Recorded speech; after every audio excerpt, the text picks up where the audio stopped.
Hello and happy Sunday.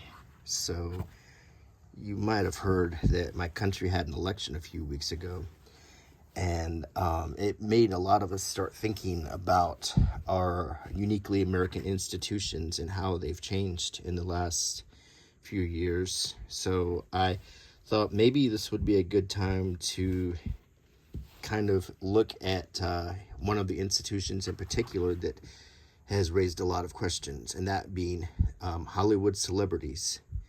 So the results of the election have given many people an argument now that Hollywood is no longer relevant, that the days of golden Hollywood are over. And I started asking the question, well, how long have they been over? You know, how long has Hollywood been a shadow of its former self? And I was born into a world where many of the golden age Hollywood actors were still alive. In fact, when I was born, many of the silent movie actors were still alive. Charlie Chaplin was still alive when I was born. It was an interesting time period, so I want to kind of survey that and to help, I have all of these annuals from the 90s all the way to 2000. And then there's this kind of review of the 90s. So I have them in chronological order from 93 to 95, 97, 99, and then finally 2000, which is arguably the last year of the 90s. So I thought, let's dive in, because my argument is that Hollywood stopped being relevant in 1999. They ended then. So let's see if you agree or not. And let's start by looking at what Hollywood used to be. So this is 93. As you can see, she's not Hollywood, but she might as well have been. Princess Diana is on the cover. She was the most famous celebrity in the world. And on the back, you get a look at some of the celebrities of that time. Madonna, I think that's Arthur Ashe, and Johnny Carson. When I grew up, Johnny Carson was the host of The Tonight Show. Acting out to get your 94 Private Lives. And we have Johnny Carson. He was signing off from The Tonight Show in 92. And there's the president, Bill Clinton, who definitely leveraged Hollywood. Dolly Parton. There's the cat from the White House. All the reporters taking pictures of it. But I really want to kind of flip around and look at the Hollywood impact. How were Hollywood celebrities looked at?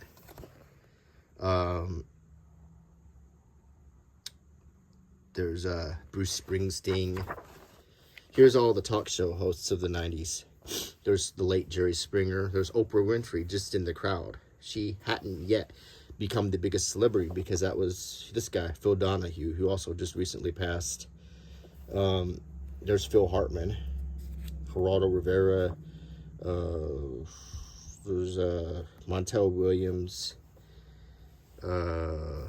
that's Sally Jesse Raphael, that's Dr. Ruth, that's Jenny Jones. Her show ended on a scandal where someone got killed because of her show.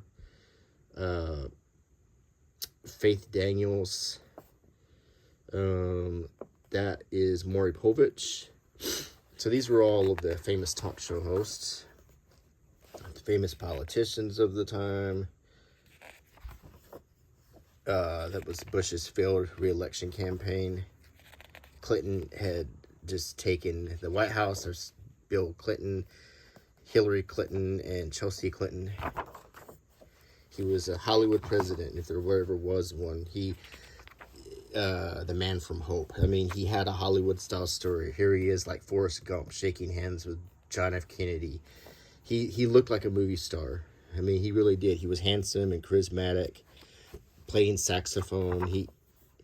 Then we get to our Hollywood royalty, like Sharon Stone, Wayne's World guys, Dana Carvey and Mike Myers.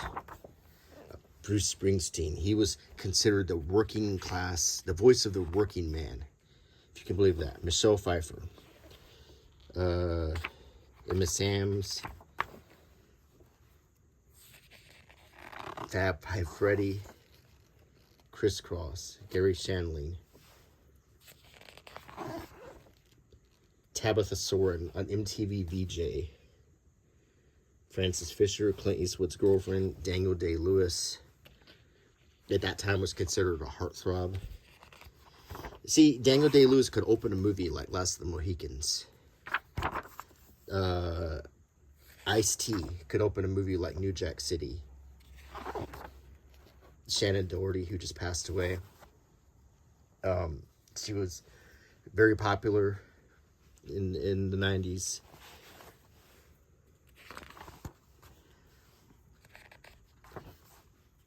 There's Bette Midler, when she was still just loved for being Bette Midler. No one read her Twitter. No one knew her opinion about anything. She was just an entertainer. Johnny Carson was larger than life. All we knew about him is, we heard rumors that he had some bad marriages and stuff, but for the most part, all of these celebrities had squeaky clean reputations. Lisa Marie Presley, who just died. Kurt Cobain. He was, he was the lead singer of Nirvana, but you didn't hear too much about him until he died.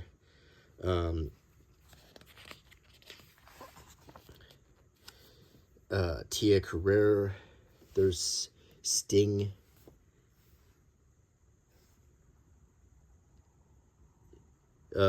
Slash from Guns N' Roses, without the hat and sunglasses. Marina Sirtis from Star Trek The Next Generation. There's Princess Di and Charles were still together. They're getting a divorce. Di's celebrity look. Princess Di was about the only person who, and Fergie, we knew about their private lives because they were investigated so much, and people could start to make opinions about them. There's the famous pictures of Fergie topless. But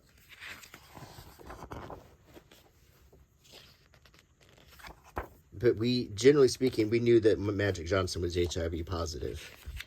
But, we still thought he was, we still figured Magic Johnson's the greatest basketball player. He's a great hero. Believe me, I'm getting somewhere. Just bear with me. Elizabeth Taylor still getting married to a construction worker. But we're starting to see little glimmers. Like we saw this girl from Growing Pains, and she starved herself. What's her name? Tracy Gold. Because she was made fun of for her weight. Billy Ray Cyrus, before Miley. I don't even know if Miley had been born yet. Tim Allen was beloved, like Jack Palance was beloved. You didn't know about Tim Allen's politics. Metallica, they just played rock music. That's what you knew about them. Iman, she was beautiful, Somalia girl, David Bowie's wife. She had a Bowie knife tattoo on her ankle because of him. It's about as personal as I got. Whoopi Goldberg was absolutely beloved in 1992. She starred in Ghost. She did Sister Act. She was beloved. She didn't have any polarizing opinions. Neither did Madonna. Madonna did some polarizing things, but everyone figured it was part of her act. You still didn't get too much. Winnie Mandela was just considered a hero. You didn't hear anything about, murders for hire. There's Woody Allen. Now, we got a little flack about Woody Allen because he was already stepping out with his adopted daughter, which is pretty sketchy. Wayne Newton.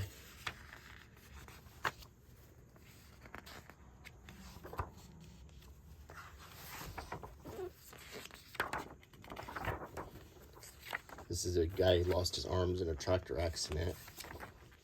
There's Maxine Waters. She was frustrated because in the LA riots, her office got destroyed. This heroic guy saved a white trucker from being beaten up by a bunch of rioters right here. There's Edward James Olmos cleaning up trash after the LA riots. There's Jesse Jackson visiting burn victims. We see celebrities in a good light. We don't know much about them. We just know that See, this is the, we had these sordid stories about like Amy Fisher and Mary Joey Buttafuoco and Mary Jo Buttafuoco. We knew about that sort of stuff, but the Hollywood celebrities were pretty much, they were squeaky clean. John Gotti. Mike Tyson was in jail at that time. This was a early catfishing murder committed by this lady. Jeffrey Dahmer. So you see, and then we have the stars who died in 92. Marlene Dietrich, Anthony Perkins, Chuck Connors, Robert Reed from the Beatty Bunch.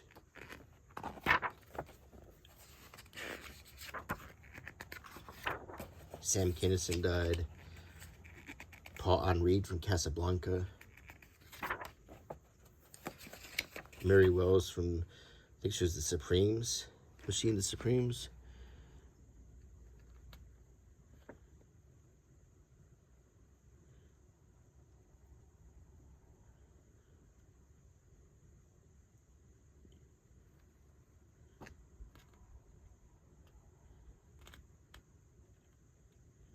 I guess not. Jim Garrison, the JFK attorney, died. Shirley Booth died. Jose Ferrer. Lawrence Welk.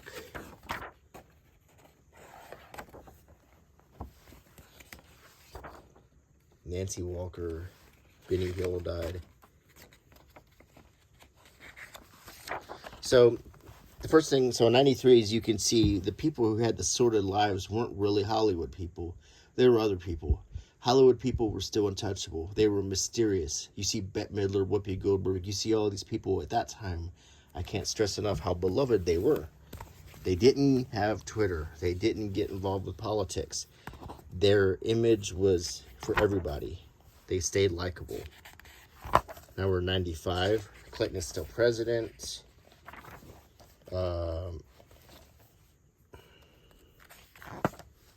There was the O.J. Simpson case. That was an early glimpse of the sordid Hollywood that we would see. People in the spotlight that year. Let's see how many were Hollywood celebrities. Hillary Clinton, Bob Dole, Hugh Grant was a Hollywood celebrity. He picked up a prostitute. That's nothing compared to what nowadays. Let's see. Slobodan Milosevic. Kato Kaelin, not really an actor. Michael Jordan. Just one actor in all of that. The rest of them were other people. No scandals, nothing polarizing. Winners and losers. Comeback of the year, Jay Leno. Second act of the year, Michael Jordan. Sentiment of the year, nostalgia. Favorite team of the year. So it's showing like who won and who lost. Show off of the year, Martha Stewart won. Scapegoat of the year, gangster rap.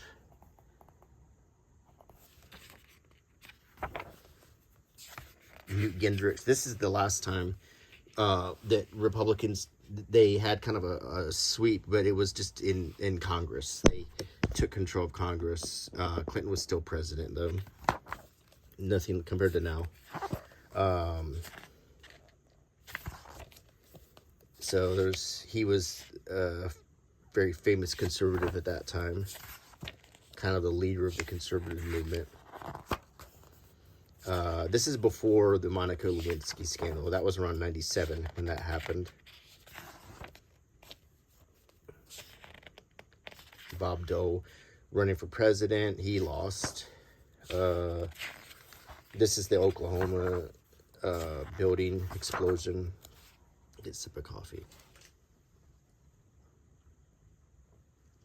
So far, we're not seeing a lot of polarizing Hollywood, though. People were still going to the movies, watching Mel Gibson and Sandra Bullock and Nicolas Cage and they would go to the movies to escape the stuff in the real world. The actors weren't in the real world. The actors stayed out of it. They made movies that people liked. They made movies that brought people together. People would all turn out, whether they were liberal or conservative, to watch John Travolta, Nicolas Cage star in Face Off, or watch Nicolas Cage star in Con Air, or watch John Travolta star in Phenomenon, or Kevin Kline star in one of his movies.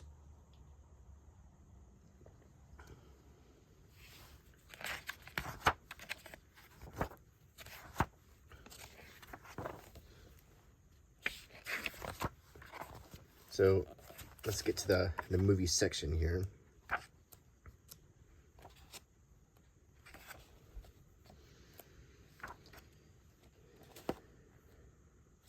Still talking about Diana.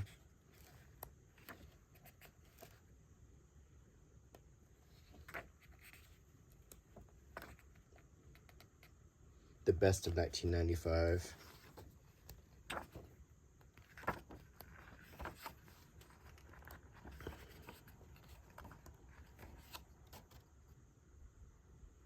Bruce Springsteen still on top in 1995, along with Melissa Etheridge.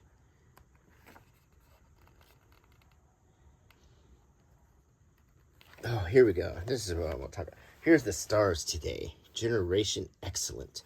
Generation X. Forget about the Brat Pack. Today's stars would rather shine than whine. This is where we're at. This is exactly what I'm coming to. Golden Hollywood right here. Mary Louise Parker, Keanu Reeves, Uma Thurman, Leonardo DiCaprio, Winona Ryder, Brad Pitt. These are the new stars. And boy, they were all beloved and interesting and exciting. And we wanted to see all their movies coming out. You can add into that Johnny Depp, of course, Nick Cage, John Travolta, Sandra Bullock. It was a time of Hollywood royalty. Roseanne Barr, not polarizing at all, just brought people together. NYPD Blue, the real golden ages now of television. We had NYPD Blue, and we still hadn't even gotten yet to the best stuff like The Sopranos and Lost and The Walking Dead and all Bates Motel, all the OC, The Wire, all of these shows that would become so popular. So let's get to 1997, and you can see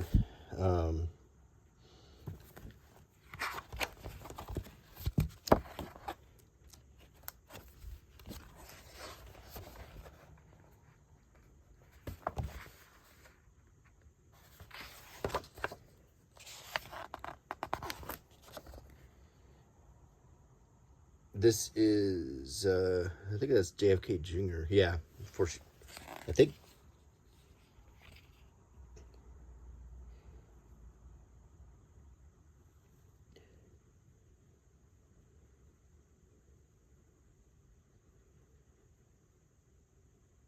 I don't think they had died yet. They had died the very next year after this picture was taken, and they crashed his plane. There's Brad Pitt and Gwyneth Paltrow. They were considered just the most desirable power couple ever. Tom Cruise, Kevin Bacon, Nicole Kidman, and Jodie Foster. Hollywood royalty. Was the Olympic Park bombing? Oh, the Queen of Nice, Rosie O'Donnell. If you look on her desk, you'll see a snapshot of her and George Clooney. And she just was considered the nicest person in Hollywood. She was getting all kinds of movie parts. She got talk show. She was just considered... does that remind you of anyone else who was considered one of the nicest people in Hollywood? And it came out later that they're actually really mean. And then they ended up moving away to England. Oh, that was the leader of Russia dancing on stage with some Russian girls. That was before we had Putin. And we just had this kind of funny guy running Russia, Boris Yeltsin.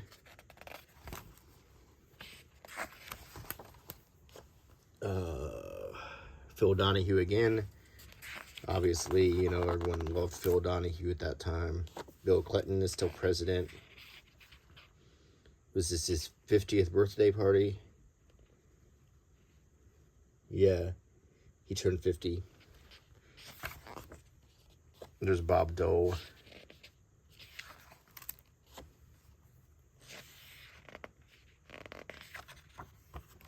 Yeah, Muhammad Ali lighting the Olympic torch.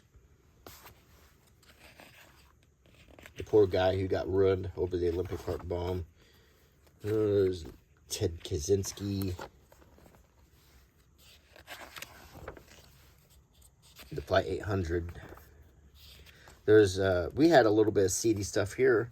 We knew that Robert Downey Jr. had hit rock bottom with drugs right here, and that poor Margot Kidder had hit rock bottom becoming a street person on drugs and alcohol. She died. He had a big comeback. But, you know, that's all we knew about him. We knew he struggled with drugs. We didn't know anything about his politics or anything. And he didn't do anything that really alienated that many people. This is this poor little girl who died because her parents rushed her to become a pilot and she was too young.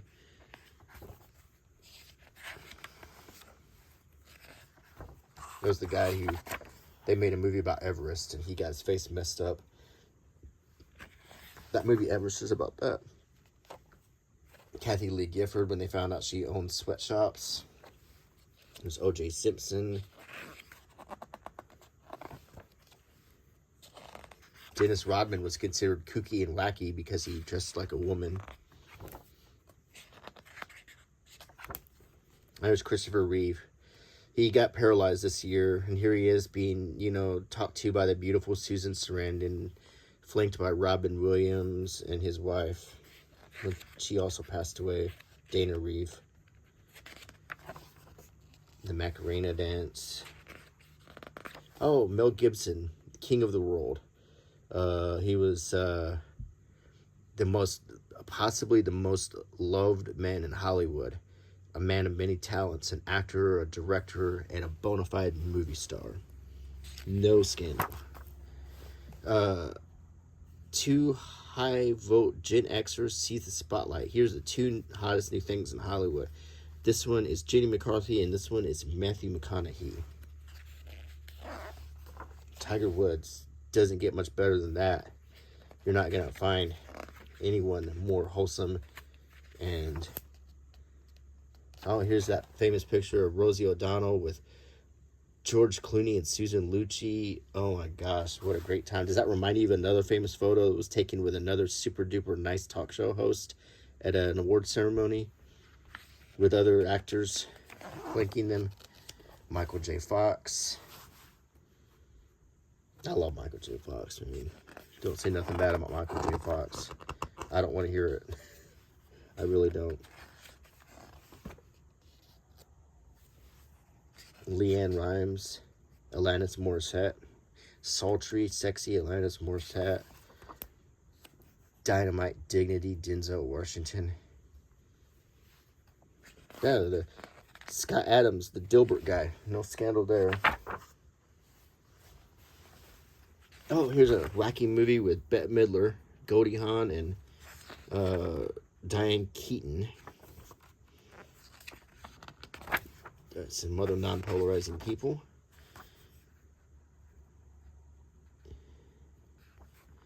Gotta get a Gucci.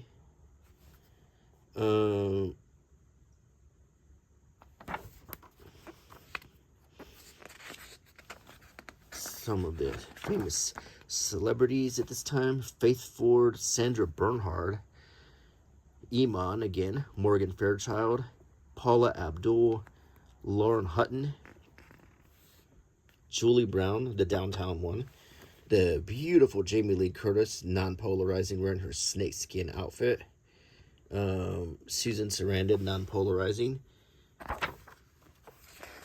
the non-scandal, or the scandal-free Brandy, Vanessa Williams, who actually had endured a scandal back in the 80s for her Miss America scandal.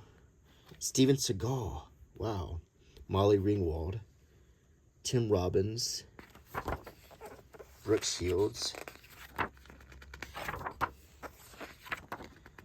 Here we go to JFK Jr. and his bride, Michael Jackson, and his wife and their wholesome marriage.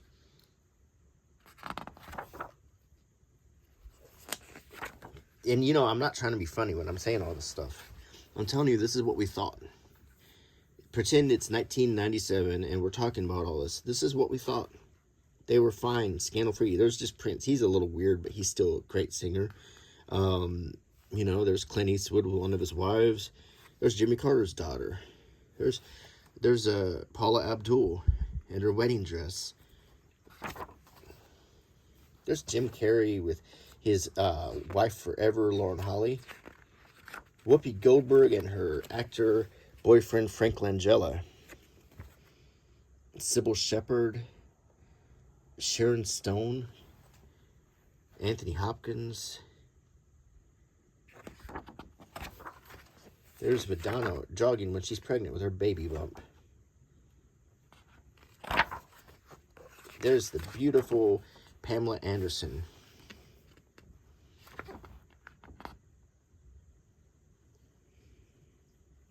Bill Gates and Melinda Gates. A marriage that's never going to end. Woody Harrelson. Before he got his teeth fixed. Liam Neeson. John Boy from the Waltons. There's Keith Richards. There's Anthony Quinn. Look at all of these celebrity royalty like Jean-Claude Van Damme, Martin Lawrence, Calvin and Kelly Klein. That's Calvin Klein. There's, once again, Elizabeth Taylor still married to construction worker Larry Fortinsky. Halle Berry and David Justice. Pavarotti and this bikini-clad girlfriend. There's Terry Garr, who just died, and John O'Neill. There's Prince William with rowing a boat. And there's his beautiful mother, Diana.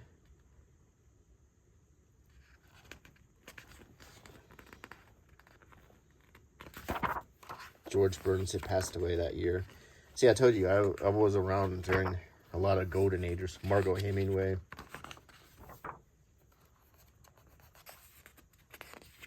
Audrey Meadows. You know, it's funny. The other wife from the Honeymooners just died this year. Greer Garson, Gene Kelly, Timothy Leary, McLean Stevenson, Tupac Shakur, Dorothy Lamour, Irma Bombeck,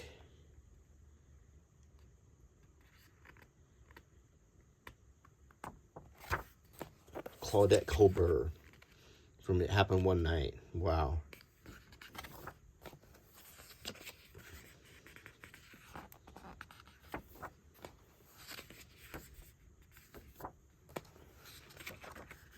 Tiny Tim, Minnie Pearl,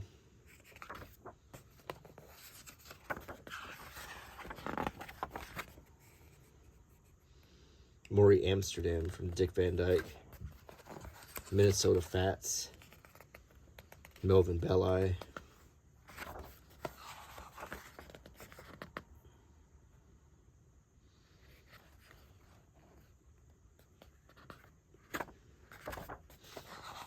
Ella Fitzgerald. So we made it through 97. Let's get to 99. This is when it's starting to end.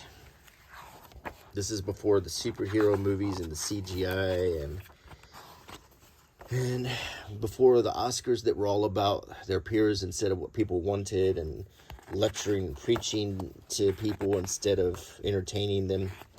When we still had royalty and Leonardo DiCaprio could still open a movie. Steven Spielberg and Tom Hanks were beloved in Hollywood, and there was never a question about their character. The girls of Hollywood. Jessica Biel, I recognize. Katie Holmes. Shannon Doherty. I mean, I don't recognize most of these. But they were the little... Look how they've even dressed like royalty. They're dressed like they're in like a Middle Ages painting. It's kind of amazing. Adam Sandler. On Top of the World. Callista Flockhart. She was an Ally McBeal at that time. The Backstreet Boys. The Farrelly Brothers. Lauryn Hill. Christina Ricci.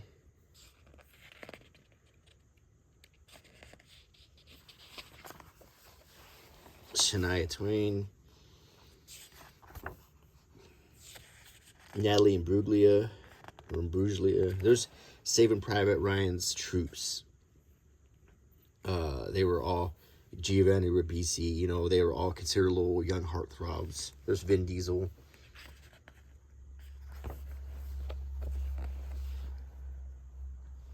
Master P. Sean Hayes and Megan Mullally.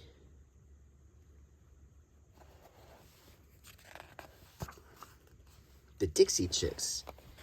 All they did was play for their widely conservative audience, and they would never ever have scandal hit them.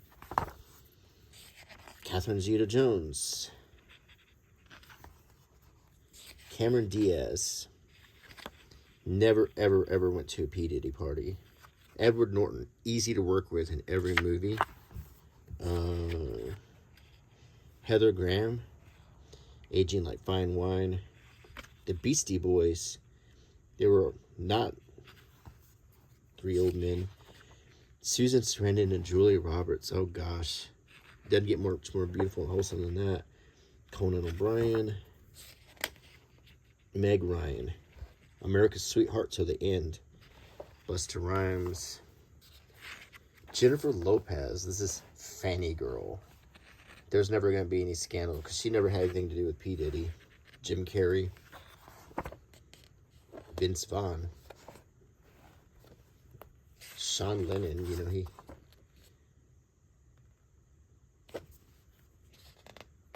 David Spade. Here's Waking Ned Devine. This movie, they were acting like this was going to be one of the most important, enduring movies ever.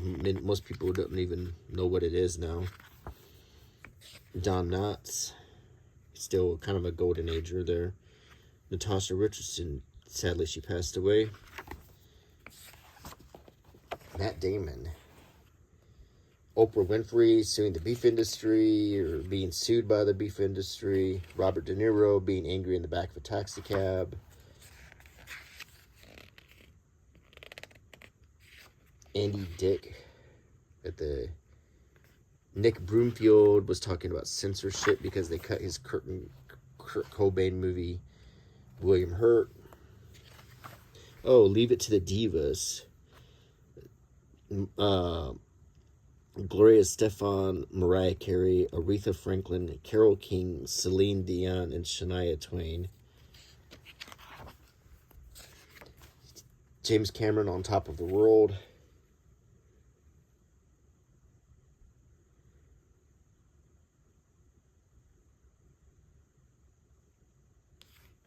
Jack Nicholson. George Michael got caught in a bathroom in some kind of lewd act. It was starting to come apart at this point. There's Bill Clinton and his cat. Harrison Ford and Anne Heche. Liz Phair. If older men are less grumpy and embarrassed, they won't make as many wars, be so evil to people, and be so power mad. Rocker Liz Phair on why she thinks Viagra is a good thing. That was considered a really, really radical statement back then, too, compared to nowadays. See, the thing is celebrities often... Liz Phair could get away with saying something like that because she was fringy. But celebrities still wanted to be royalty and get their rewards and be beloved. And then at a certain point, what happened was they started revealing too much about themselves. They started getting full of themselves. They started hating their audience and lecturing and scolding. But then they would get caught covering for Epstein and Weinstein and P. Diddy. So how can you take them seriously when they're lecturing you? But then, then they're getting caught doing worse things than the rest of us regular poor people would ever do in our whole life. I mean, this is Rose McGowan, when from the Me Too movement, with Marilyn Manson wearing nothing. These are see-through outfits. It was starting to get silly at this point. They were starting to show that you start having these guys showing up, hanging around in Playboy parties all the time. They were starting to not worry about their image by 1999. They were starting to fly their freak flag and show that they were drug addicts and alcoholics and degenerates. And then they still wanted to lecture all of us about whatever fad of the month it was. So we went... This is one of the last movies. But here's why I say it ended in 99. And this is a perfect page to illustrate that. See, Saving Private Ryan was one of the last great movies ever made. It was a Steven Spielberg war movie with action and adventure and well made. But it lost. This was the first time that the Academy Award went to a movie that everyone really didn't like. And it was called Shakespeare in Love. So Saving Private Ryan lost to a movie that very few people watched. Then I remember when Shakespeare in Love won the award, and they put VHS copies of Shakespeare in Love everywhere. Every store you found Shakespeare in Love. So you could watch it and look at that virtual graphics. Virtual Princess Leia. So everyone could watch Shakespeare in Love and see if it was that good. Well, this actually had the effect of... destroying Joseph Fiennes' career, because so many people watched it and many people really didn't like it. They were shocked and surprised that Saving Private Ryan didn't win. And then a few years later, the same thing would happen again with a movie called Crash, a movie that was just pure Oscar bait. And it was around this time that the term Oscar bait actually became a thing, because we started seeing that movies were no longer being made for the audience. They were being made for Hollywood itself. And they were being made, and they were putting elements into the movies that would ensure that they would win an Oscar. Not that they would draw an audience or make money for investors or give people 2 hours of escapism, but that they would win a doggone award. And then the award shows became more and more polarizing, where they weren't really about seeing this royalty that we all loved, but being scolded by a bunch of people who were in movies we didn't watch, who were only great because someone else outside of Hollywood told them they were great. But they weren't making money. They weren't drawing audiences. They were making movies that were reaching a more and more narrow field. So, page came out. So we're in 2000, and my book is in bad shape here. We got the Blair Witch Project, one of the first of the many found footage movies, challenging the traditions of Hollywood. And all these pages fine. We have the people like The Rock, who at this time was a professional wrestler becoming a movie star, a bona fide movie star. J.K. Rowling, Harry Potter, young adult movies were taking over, along with superhero movies instead of original stories. We're seeing the end of the old Hollywood, and we're seeing the beginning of what used to be just the indie studio pictures was becoming the mainstream. And we started seeing less of the original, exciting, crowd-pleasing escapism movies, and more of the Hollywood for Hollywood's sake, with the people that Hollywood thought we needed to see, not that we wanted to see.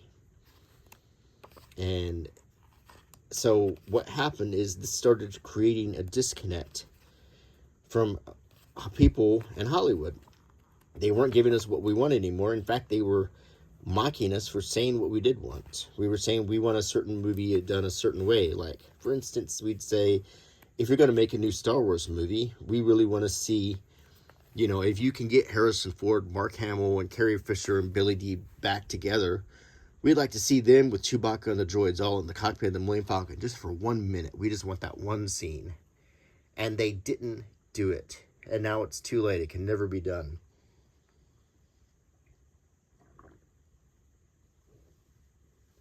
If you're going to make a Star Trek movie and you're going to bring back Leonard Nimoy, we'd like to see one more time of William Shatner and Leonard Nimoy together again, just for 5 seconds. It never happened. If you're going to, they started hating what we wanted. They started literally despising their own audience. They started calling their audience chuds. They used that word. CHUD. That's an old acronym from the 80s that stands for Cannibalistic Human Underground Dweller. That's what they started thinking of the viewing public. The Americans are people who live in flyover states whose opinions don't matter. In the 90s, they still tried to project this image of movie stardom and unapproachableness, but before the internet had even set in stone, they were already on their way to alienating us. The internet was the final blow when Twitter and other social media came out and the stars started putting their 2 cents in on everything, particularly politics. And let me just put it like this. You have freedom of speech. You can say whatever you want. I can say whatever I want. I'm fine with it. I'll protect your right to say what you want. The thing is if you're in a business where you need as many people as possible to watch your movies or your shows, a smart idea would not be to have a big political opinion or a polarizing or a very definite one-sided political opinion, because you're only going to alienate the other side. That doesn't matter if you're right or left. That is just the reality. And Hollywood just doesn't seem to get that.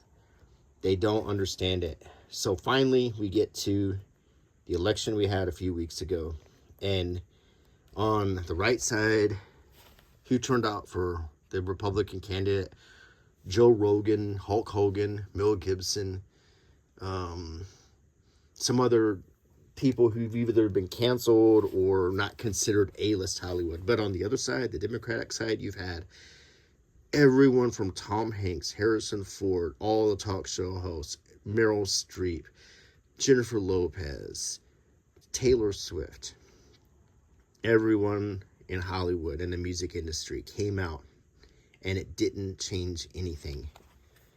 Because at this point, the argument is they're no longer relevant. And I think that's true. Vaudeville used to be the primary form of entertainment in this country until it was replaced by Nickelodeons and then silent movies and finally movies. Well, movies have had their day. And now we're moving on to something else. And they're not relevant. And they expedited this themselves by alienating their audience. And we wanted to see humble people, approachable people, relatable people. And increasingly we got vainglorious and sometimes insulting and partisan and polarizing people. And I think the process started in 99 with the Oscar going to Shakespeare in Love instead of Saving Private Ryan, when they decided that their movies were no longer movies to entertain, but they were art. And when you decide that what you're doing is art and that people should appreciate it on that basis alone, like for instance, I'm an accountant. If I started saying that my accounting was art, but if I was giving you the wrong numbers and I said you needed to appreciate it anyway because of the art and the work I put into it, I would be out of the job. That's what their predicament is. But they live in a bubble and no one's telling them that. But that is exactly where they're at right now. If you're making a hamburger for somebody and you tell them you're going to put beef on it and you put tofu on it, they're not going to like the burger. It doesn't care. It doesn't matter how much work or art you put into it. People want what they want. And if you're in an industry where you're supposed to deliver a good to a customer, then your best bet is not to alienate the customer first. So, yes, Hollywood is not relevant right now. Can it be saved? I don't think it's too late. I think there could be one more comeback in the cards for them. But they better play it really cool if they want to last. Because there's a lot of competition now for entertainment. AI, streaming, so many things, video games that, I mean, that's been polarizing a lot too lately, but there's still a lot of other avenues where people can be entertained. And so I would say they need to really look at this as a warning that they don't have the clout that they used to have. And so anyway, I hope you enjoyed this little rant. And that's how I feel. I love movies, and I always have. And I'm sad to see that so many actors I really liked have become so polarizing, and they don't even seem to understand why. But it is sad. I wish they would get off Twitter, and I wish that when they had award ceremonies, they would just award the Oscar to the movie that people liked, and they would act with a little bit of grace and act a little bit less like douchebags. So that's my rant. So anyway, until next time, bye.